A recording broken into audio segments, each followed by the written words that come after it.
आठवीं कक्षा के बच्चों, आपके तीसरा पाठ है मेरा देश मेरी माँ। यह एक संकलित पाठ है। शत्रु से देश की रक्षा करना देशवासियों का परम पुनीत कर्तव्य होता है।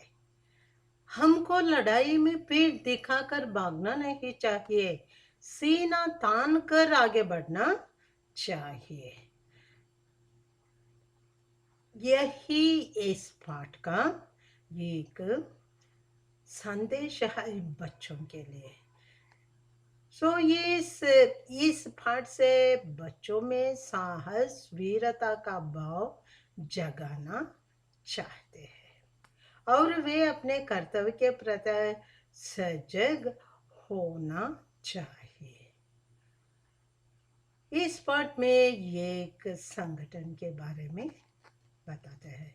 सन 1965 की एक शाम पर हर तरह शांति का वातावरण था, किसी तरह की कोई आशंका ही नहीं था।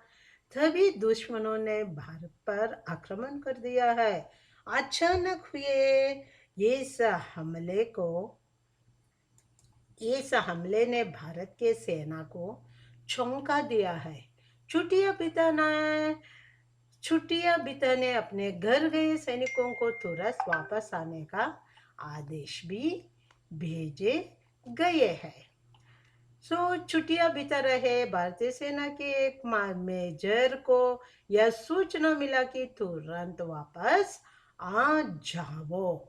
माँ और बेटा हमारा मेजर क्या करता है? हमारा मेजर माँ के पैर को छूकर प्रणाम करते हैं। तब माँ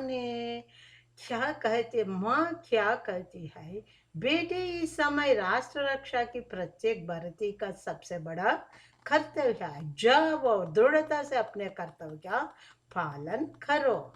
याद रहो, भारतीय परंपरा सीने पर गोली खाने की है, पीठ पर नहीं है।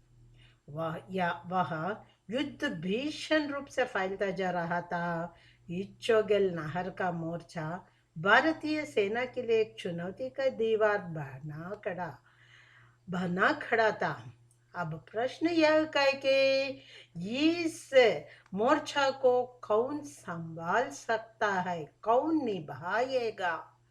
तब हमारे मेजर इस काम को संभालते हैं और मौत की परवाह करते हुए,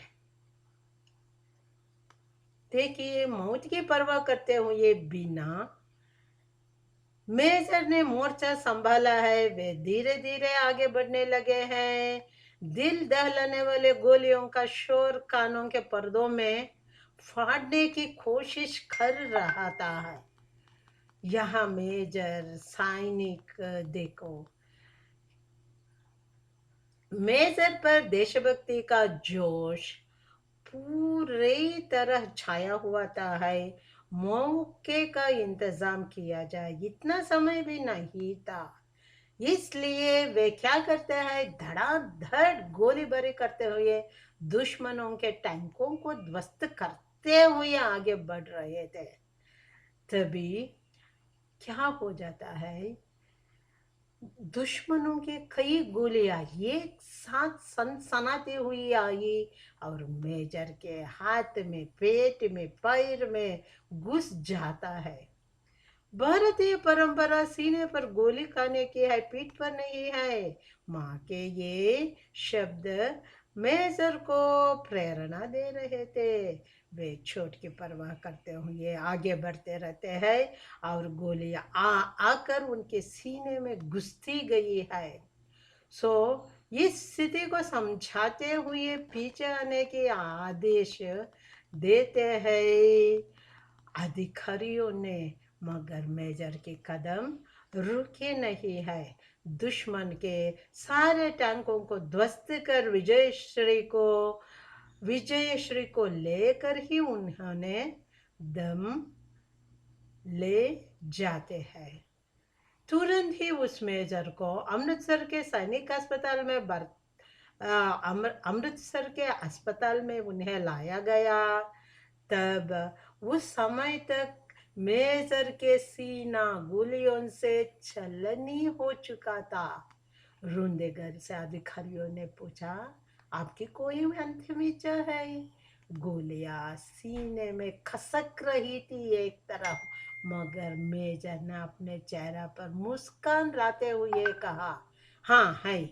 मेरी माँ तक एक संदेश पहुंच देना है। तुम्हारे बेटे ने गोलियां सीने पर ही खाई है, पीठ पर नहीं है।